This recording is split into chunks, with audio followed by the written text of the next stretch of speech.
पिछले 5-6 सालों में तेजस्वी यादव ने खुद को कई बार प्रूफ किया है और ये बातें जब भारत लाइव कहता है तो कितने लोगों को अच्छा नहीं लगता है, क्योंकि हम सच्चाई बोलते हैं।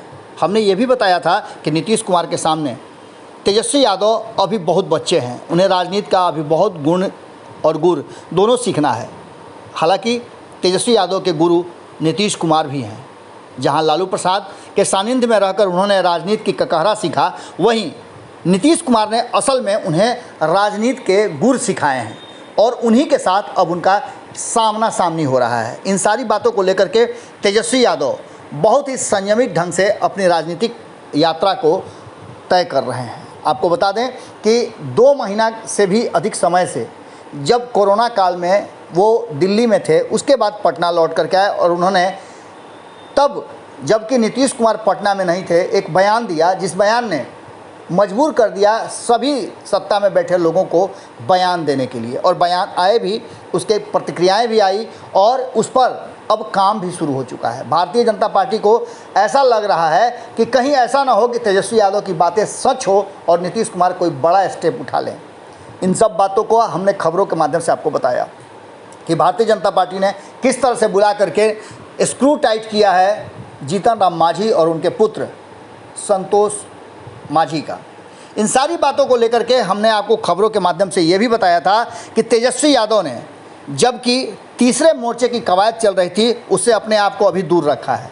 तीसरे मोर्चे की कवायद में अभी बहुत सारे नेता हैं जो दूर हैं, लेकिन तीसरे मोर्चे की शुरुआत केंद्र में हो चुकी है और ये 2024 की तैयारी है। लेकिन तेजस्वी यादव को 2025 की तैयारी करनी है और उसके लिए वो पूरी तरह से तैयार हैं। लेकिन उससे पहले तेजस्वी यादव को ऐसा लगता है कि बिहार में उनके हाथ में सत्ता आ जाएगी, इसकी वो तैयारियां ज़बरदस्त ढंग से कर रहे हैं। बीच में आपने सुना होगा कि भारतीय जनता पार्टी और जदयू की तरफ से ये दावे किए जा रहे थे कि आरजेडी और कांग्रेस की तरफ से बहुत सारे नेता, विधायक जो हैं वो टूट करके एनडीए की तरफ जाने के लिए तैयार हैं। लेकिन इन दोनों बातों का खंडन किया है दोनों ही दलों ने।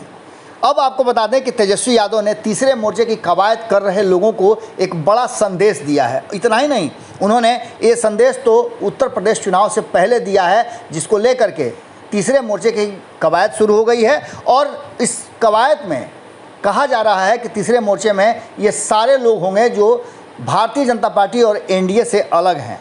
तेजस्वी यादव ने कहा है कि मैंने पहले भी कहा है कि केंद्र में विपक्षी मोर्चा की बुनियाद कांग्रेस ही बना सकती है। जहां क्षेत्रीय पार्टियां मजबूत हैं वहां उन्हें वरीयता देनी होगी। यह नया गठबंधन कैसे आकार लेगा और आगे बढ़ेगा, बिना समय गंवाए इसकी तैयारी अभी से आरंभ करनी होगी। ये बड़ी बात है जो एक राजनीतिक सूझबूझ के साथ ही कही जा सकती है और इसके लिए पूरी तरह से तेजस्वी यादव खुद को तैयार कर रहे हैं। चिराग पासवान की लोजपा से गठबंधन पर अपना रुख साफ करते हुए भी तेजस्वी यादव ने साफ तौर पर कहा है कि मुझे कोई आपत्ति नहीं है, लेकिन पहल तो चिराग पासवान को करनी होगी।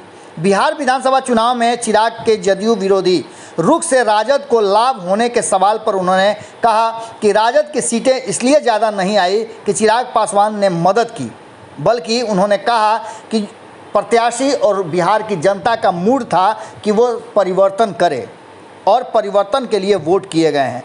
इन सारी बातों को लेकर के तेजस्वी यादव ने जो बातें कही है वो बातें अब धीरे धीरे प्रमाणित होती जा रही हैं। एक बात तो तय है कि जिस तरह से आपने देखा होगा कि नीतीश कुमार जो मुखिया हैं बिहार में एनडीए के, वो अपने साथी दलों के प्रति जितना कॉन्फिडेंट नहीं नज़र आते हैं, उससे ज़्यादा तेजस्वी यादव अपने साथी दलों के प्रति कॉन्फिडेंट हैं।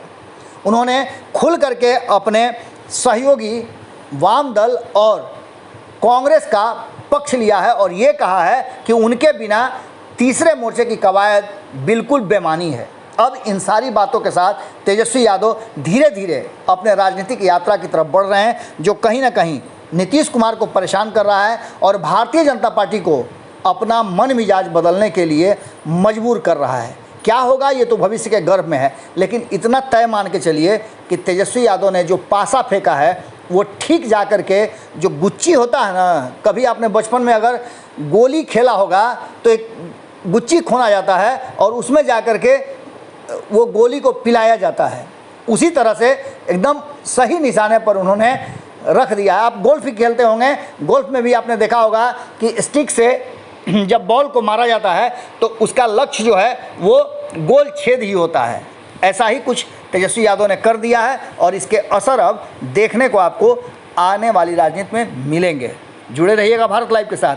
यदि आपने भारत लाइव को अब तक सब्सक्राइब नहीं किया है तो आप बहुत कुछ मिस कर रहे हैं, क्योंकि अच्छी और सच्ची खबरें जो भीतर खाने से आती हैं भारत लाइव पर ही आपको देखने को मिलेगी, और वो भी बिल्कुल मुफ्त। सिर्फ आपको करना इतना है कि ऑल का ऑप्शन जो घंटी है उसको दबा करके ऑल का ऑप्शन क्लिक करिएगा और सारी खबरें आपके घर तक बिना किसी खर्च के मुफ्त में प्राप्त होंगी। धन्यवाद। अगर ये वीडियो पसंद आई और वह बिहार के राजनीति और बिहारियत से सरोकार रखेनी तो सब्सक्राइब बटन दबा के चैनल के सब्सक्राइब कर ली। ओजे एगो घंटी बा, ओकरा बटन दबा देला से कुल सटीक और मारक खबर रुआ मुफ्त में मिल जाई। अगर रुआ पत्रकारिता के हमनी के नया प्रयोग में सहयोग कर चाहतानी तो ज्वाइन बटन दबा दी। पेटीएम नंबर नोट कर ली 9386816700। धन्यवाद।